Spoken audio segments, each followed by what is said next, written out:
On this episode, we look back at the times we've tried to fit into Thai culture but have failed miserably.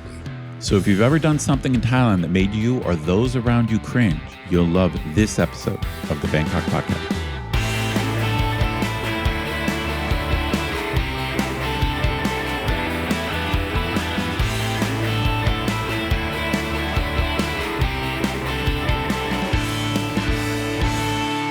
Sawadee krap! This is the Bangkok Podcast. My name is Greg Jorgensen, a Canadian who came to Thailand in 2001 to ordain as a monk, but I'm not in a rush, so far I've only managed to get the haircut. a pretty serious haircut. Yeah, right there. And I'm Ed Knuth, an American who came to Thailand on a one-year teaching contract almost 25 years ago, fell in love with the classic Thai board game, Is a Coup d'etat impending or not? So I never left. It's a pretty simple board game. There's only two squares, yes and no. It's a fun game, though. It gets popular every few years. That's right. All right, we want to give a big thanks to all of our patrons who support the show. Patrons get every episode a day early, behind-the-scenes photos of our interviews, a heads up to send questions to upcoming guests, and access to our Discord server to chat with me, Greg, and other listeners around the world. But best of all, patrons also get an unscripted, uncensored bonus episode every week where we riff on current events and Bangkok topics. On this week's bonus show, we chatted about Greg's ongoing archery lessons, which saw him finally shoot an arrow after 1 year of practicing the proper stance. Patience, Greg. My surprisingly successful attempts at using AI to create an app that helps me learn Thai, believe it or not. And a discussion about a woman who was busted with 80,000 sexy photos on her phone of her with several senior monks throughout Thailand. Quite the scandal. To learn how to become a patron and get all this good stuff, plus full access to over 800 bonus and regular back episodes, click the support button at the top of our website. Right, and as always, if you have a comment, show idea, or just want to say hi, head to bangkokpodcast.com. And click the little microphone button on the bottom right to leave us a voicemail. We'll play that on the show if it's appropriate. All right. Well, in this episode, we take a cue from one of our listeners who was chatting with us about our early attempts to learn about Thai culture and try to fit in, only to fall face first in an epic fail as our earnest efforts were rebuffed or otherwise thwarted. Now, I think we've all made our fair share of attempts to not stand out so much as foreigners living in Thailand, but sometimes, no matter how hard you try, you manage to miss the mark and make a complete fool of yourself. But as they say, success just means getting up one more time than you fail. So, dear listeners, we thought it might be fun to look back on a few of our biggest cringe moments to hopefully inspire any of you out there who are trying to keep trying until you succeed, or at least, like Ed and I, simply stop being embarrassed when you don't. First of all, a caveat at the beginning here. I'm so sorry to the listener who ever suggested this, but I cannot remember who you are. I checked this. Ed, this is the problem with having so many platforms here. I checked Line, I checked Discord, I checked Facebook, email, Instagram, Patreon. Oh, and you can't remember where the suggestion came from. I can't find it anywhere. I don't know where it is. So if it was you who suggested it, let us know and we'll give you a shout out on the next show. For sure. Anyway, I think all of us have made this problem, Ed. I'm sure you've got some epic memories just like I do. Yeah, well, there's no doubt I've had. It's funny when when you suggested this topic. To be honest, when it comes to the big, cringy things, I don't have that many, and I have a possible explanation for why. But I think of it as thousands of tiny cringes, like death by a thousand like small cringes. So I do have stories to tell. Not too many like just horribly embarrassing things, but a lot of smaller things. Yeah. Yeah, I agree. It's not like I accidentally married a buffalo or something like that, but just silly little things that you look back on and going, yeah, like, oh, sure. What a noob mistake. Yeah, for sure. I got it. I got those. Yeah, what are some of the little ones that I think everyone has the small ones, like just the minor ones that anyone can make. Like it's not so bad. Well, it's funny when you thought of this, I was trying to brainstorm stuff, and what I realized is a lot of my mistakes are just classic ones that are painful because they're all things that I actually knew already, but when you're not in your culture, just intellectually knowing, oh, I shouldn't do X, it's not instinct, it's not habit. So I made a quick list of classic blunders. Okay. And I do think over the years I've done this many fewer times. But I remember in the early days, the first couple of years, where I was really trying to get the habit of wai-ing people. And of course, I know you're only supposed to wai people who are higher status or older than you. But I just remember just many times meeting someone and who wanted to be polite and just instinctually wai-ing them. And then their face looks really confused, like what's going on, because I was obviously older than they were. You know, so, okay, I see so what you're saying, yeah. it took me a long time to stop the why reflex. You know, because I'm trying to learn something new. I want to why people. I want to be polite. But if you why a person who's just kind of obviously younger than you, it's not. I mean, it's not. I guess it's technically a type of faux pas, but it's not insulting. It's just confusing. And Thai people will look at you baffled, and then typically they'll be like, "Oh, wrong." You know, yeah, idiot. you feel they'll be like, "Idiot." Yeah, idiot. You see it at 7-Eleven all the time with foreigners, and they get the change, and they start the why old guys why the clerk at 7-Eleven or something like that. Yeah, it's always a bit of a giggle from the clerk. Yeah, over wai-ing. So it's an odd thing because you would think under wai-ing would be the main problem, and I'm sure that happens a lot too. But it's a little bit odd because Thai people sometimes, especially dealing with tourists, they don't expect you to wai. So I think not wai-ing is not that bad if you're, especially if you're a tourist, even though that goes against standard advice. I'm going to go out on a limb and say not wai-ing is not that big a deal as a foreigner. But as an expat, like you and I are trying to do as the Romans do, I think if anything, expats over wai. What do you think? Yeah, I think it might be the equivalent of the Western phrase, if you can't say anything nice, don't say anything at all. Like if you're not sure about the why, just don't worry about it. Just don't do it. So I think you're right. That's a really good way to put it. Yeah. Under wai-ing is preferable to over wai-ing. Yeah, more than you would think. I think. Yeah. So that's a classic mistake. Another mistake just has to do with things that Thai people are sensitive about, or like personally sensitive. Like you shouldn't touch their head or anything like that, or touch their body with your feet. Right. And I just had a distinct memory of this, just because it at the time I was thinking like, wow, this is actually a good little cultural artifact here. And it was just a woman I was with when I was dating, and we were sitting on the couch together, and I clumsily swung my leg around her, and she happened to be turning. I missed. She was turning into it, and I basically I didn't quite kick her in the face, but it's just like basically I slapped my foot into her face. It wasn't physically like damaging or anything, but she was really pissed. But obviously a Western girl would be like, "You clumsy oaf," Yeah. But right. She was like, "Why did you do that? Why did you touch me like that?" And I'm like, I didn't know. It was just an accident, whatever. So it actually was very Thai in that she was more upset, I think, than a Western person would be. Interesting. I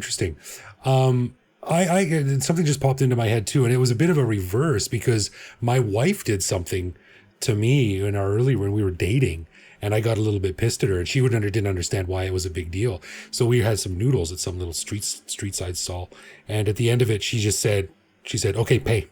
Oh. And it kind of hit me the wrong way, and I was just like, "Don't tell me to just pay for stuff." Oh, right. And she was like, "Why not?" And I said, because that's like, there's just such a cliche about men being the ATM card here, Oh, and right, we were sure. just like, we were just months into our relationship. We were just brand new. Right, so, right, yeah. And it turned into a kind of a big issue. Like she just didn't understand why it was such a funny. big deal. So, funny. It goes both ways too. For sure. A couple of my early ones were like when I was first living here and I was learning how to count. It took me months to learn how to say 20 and 21, because for those who might be listening who don't know, the word 30 is samsip, 40 sisip, 50 hasip, but 20 is not songsip. That's right. It's yisip. That's right. Our friend Ricker could probably tell us why. I don't know why. It's just the way it is. No, that is a classic wrong mistake. Right. So 31 is samsip nung. 21 is yisip et. And it took me months to not say songsip nung. Yeah. I wanted to say 21. And people were looking at me like a total weirdo. Yeah, that is a classic. That is classic.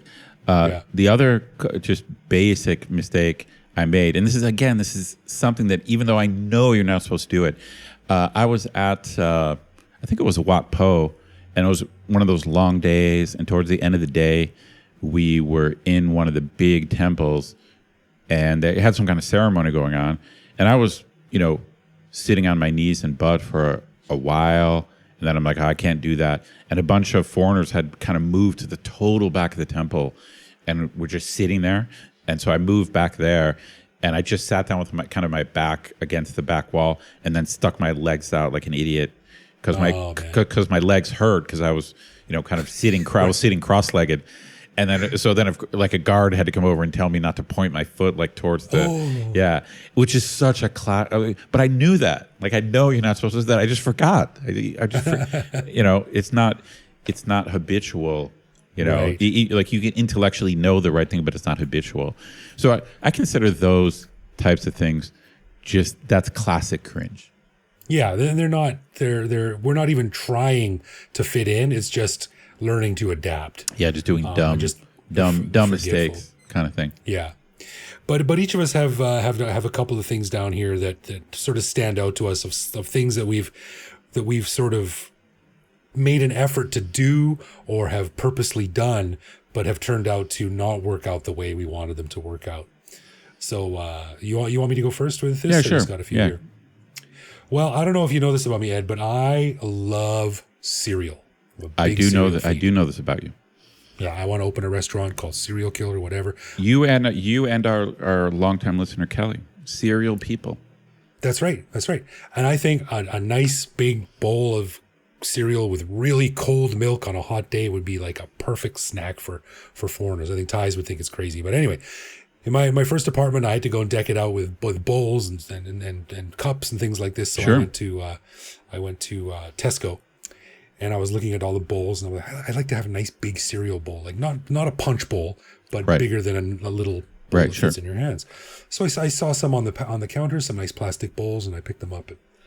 That's about the right size. I took them home, and I was using them for months with no issues. And then eventually I started dating this girl, and she came over to my place, and she came over in the morning, and I was eating a bowl of cereal, and she looked at my bowl and was this look of horror and embarrassment and confusion came over her face. So funny.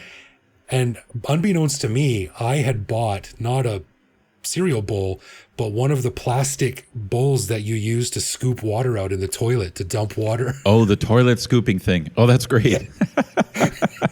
And those are I could see that would be like a big cereal bowl, but you're a big guy. Yeah, it's a normal bowl for me. It's none of these little tiny thimbles that the rest of everyone drinks out, eats cereal out. Oh, that's classic. Yeah, but she's like, "What are you doing?" And I said, "I'm eating cereal." She's like, "But that bowl." I'm like, "What? It's a big plastic bowl." And it's not like it was used or anything. It was clean, but it was just a plastic bowl.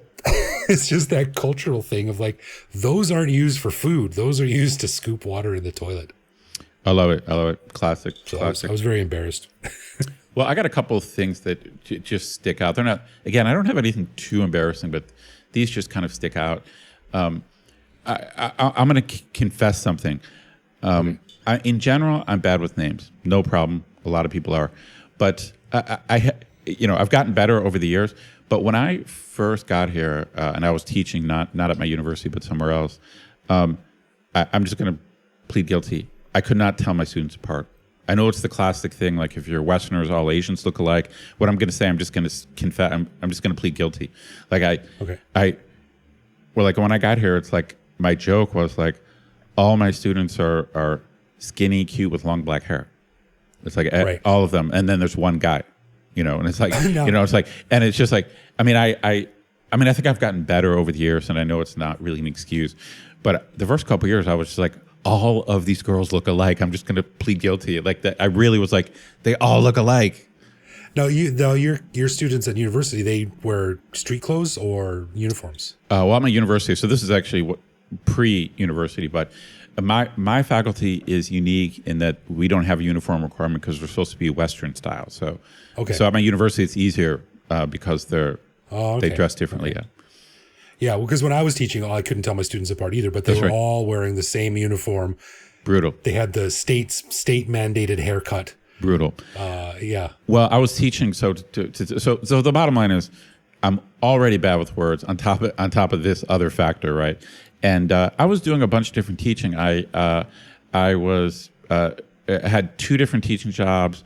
Actually, at this point, I actually had started teaching not at my current university, but at a different university, and I'd already been in Thailand like 3 or 4 years. So I had a whole bunch of different students, and I was at a party. And like a bunch of foreigners, a bunch of Thai people there. And this girl came up to me with that like look of recognition, like, hey, you know, that thing. And her face totally looked familiar to me, like totally familiar. And I'm like, just trying to place it. I'm like, I was teaching a bunch of different places that are already been a few years. And so I said, did I teach you SAT like 2 years ago? Uh-huh. And she looked at me and she goes, I was in your TOEFL class last night. You And dumbass. I was just like, oh shit. That's bad. But I mean, I was like, she was so familiar, but it was like from the night before. That's so funny. I was trying to be clever. I'm like, you were in my SAT class, weren't you? Like two years ago? Something. I was like, so I was like so far off. I'm just kidding. Of course I knew that. Yeah, I'm not that slick to like do that. So it's bad, you know. The name. So now I, you know, whether it's the film club, the blues bar at the university, you know how people joke that like, you know someone's vegan because they tell you when they meet you. You know, Right. They stand next to you at the urinal and go, "Hey, I'm vegan." Now I'm just like, hey, I'm bad with names like that. I just confess. As soon as I meet people, I'm just so I don't even try to remember names anymore. You should turn that into a little bit. So, hey, I'm Steve. Hey, nice to meet you, Rob. Just to let you know, I'm real bad with names. I basically do. I more or less do that. Or well, you know, there'll be people at the film club who I've been seeing for years, and they know that I don't know their name, and I don't even try anymore. That's funny. Well, my second one was something it was potentially a little bit more serious than that. And this was back when I was teaching, and I was at a summer camp with a bunch of other teachers, and we had to put on a skit for the students. Teachers had to put on a fun little skit. Oh, cool. And yeah, it was like me and 2 or 3 other foreign teachers, and then 3 or 4 other of the Thai teachers. And I had gotten to know this one girl. We had worked on a project together, this one Thai teacher, and we had become quite friendly, and we were having a good time. And so we did this little skit on stage, and there was, 50 or 60 kids in the audience from all ages, from like, grade 3 all the way up to sort of teenagers. And at the end of the skit, we did a little dance. So we're jumping around on stage, and we're wearing silly costumes and stuff and waving our arms around like that. And just as the song ended, I thought it would be really funny because the part of the skit was that like it was a bit of a flirty dance, like the guys were flirting with the girls and making jokes about it. And I thought it'd be really funny to give the girl, like the girl that I knew, a little kiss on the cheek, like a peck, like Jeez, like that. And I don't know whether I was just way bigger than her or I was too excited, but I sort of grabbed her and essentially just like pulled her and almost like violently towards me and kissed her cheek. Oh shit! So and it was more awkward than you expected it to be. It was very awkward, and afterwards, I didn't notice it at the time because I didn't know. I thought it was just like a cute little kiss on the cheek, and I was caught up in the moment. And then afterwards, another teacher came to me quietly, and they're like, "Yeah, that was actually really, really bad and embarrassing for her. You shouldn't have done that." And I was like, "Oh shit!" Yeah, man, like public displays of affection, especially like with kids around, where they're going to be very concerned about maintaining status. Yes, exactly. They do not fly here. And I had no idea about any of this contextual stuff. So I like for the rest of the 2 weeks I was there, I was just like so ashamed, and I couldn't face this woman, and I just sort of hung my head whenever I walked around. I felt terrible. Brutal. Because it was almost like to the point of like violating her personal space and publicly embarrassing her. Well, you were being spontaneous. You were trying to be creative. I guess I was. It came from a good place, but culturally, mega fail. Brutal. Yeah. Well, mine is a Thai language mistake, of which I have many, of course, but they tend to be small, like we've talked about before. But this one was, I just remember it being particularly painful because I like tried to stand my ground and argue that I was right. And you know how, because I do think sometimes, we actually talked about this before, but I do think sometimes the mistake is not necessarily my mistake. The other person is a bad listener. I think that's possible. As a foreigner, you should always take the burden and assume that the Thai person is right. You should do that. But but I was stubborn. And this was just a particularly embarrassing thing because I remember being very insistent about this, and I was totally wrong. And actually the mistake is huge because the two words I was confusing, although in English, if you spelled them out, they would look similar. Like the tones are opposite. Like one of them is like a falling tone. The other one was like a rising tone. So they sound like completely different. But I completely screwed it up and like stood my ground and like stubbornly argued that I was right. And so it boils down to this. I was hanging out with a girl who was from Ampurwa. Ampurwa, yeah. Now, Ampurwa is famous for a whole bunch of things. But I did not know this at the time. But it's actually famous for fireflies at night. Sure, I've seen them. Yeah. Very, very underwhelming. I think I saw them with you when we did a bike ride down there. But this was before that. So I didn't know anything about this. And this girl was from Ampurwa, and she was talking about the fireflies. And now this is actually a quite difficult thing, and I won't be able to pronounce it correctly. So completely ignore my tones. That's the whole problem. But a firefly is something like hing-hoy. Hing-hoy. Okay. I think I know where this is going. Yeah. And I just heard hoy, which is similar to a Thai word for like a shellfish or like a clam or a mollusk. Sure. And I kept telling her that I like to eat those. So this is when I was eating meat and seafood. So I was like, chop gin, and she's like, no, it's not a clam. Like I'm not talking about clams. I'm talking about like fireflies. I'm like, but she's trying to do it in Thai, and I'm like, no, chop gin. I really like eating fireflies, And so listeners, I'm going to have Mr. Greg, who usually does the editing. He's going to upload a very short, quick clip for you guys. And it's just going to be the two hoys next to each other. Since I can't do it properly. So here's the audio clip. Hing-hoy. Hoy. Now, back to back, they really sound nothing like each other, but that just shows you how bad my Thai was and maybe still is. And then I stood my ground that I really like to eat fireflies. Well, there's another potential layer of embarrassment there too, because of course that hoy yes, is a slang term for something else. Something intimate. Yeah, so there's that also. So there's multiple layers of embarrassment when she was just trying to say like, oh yeah, we have a lot of fireflies where I'm from. So you were not only mansplaining to her, you were I was language explaining to her. That's right. Yeah, it was just a disaster all around, and it just shows you, no matter how sure you are, you should defer to someone in their native language. That's just a golden rule. Just do it. That's what I've said recently, man. Many, many times now. It turns out I complain about something or someone. Why can't they do it this way? This is so stupid. The system is dumb. And then it turns out I'm the idiot. More often than not, the problem is with me. Well, that's this show, the Cringe show. So there you go. Well, I think we're only going to do two each, but Ed, do you mind if I do one more bonus one here to finish things off? Sure, go for it. So this is something that I was a victim of back in my early days, again, when I was teaching. And you'll notice a theme here, listeners. A lot of these things happened in our very early days. So I guess that hints that Ed and I have successfully integrated to a greater degree than we used to. So I guess the data shows that we're on the right path, because we haven't had too many recent cringes. Correct. But this was when I used to wait for a bus down at Ratchathaway Station. I caught the number 16 bus up to Bankrabu. And one morning I was sitting there, and sometimes the bus would come right away. Sometimes I'd wait 5 minutes. Sometimes I'd wait 30 minutes. It really depended on the traffic.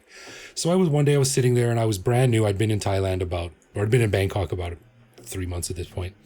And I was sitting there waiting for the bus, and this random homeless guy, ripped clothes and covered head to toe in dirt. His hair was all messed up, smelling. Random homeless guy came up to me and tapped me on the shoulder, and he was motioning for me to stand up.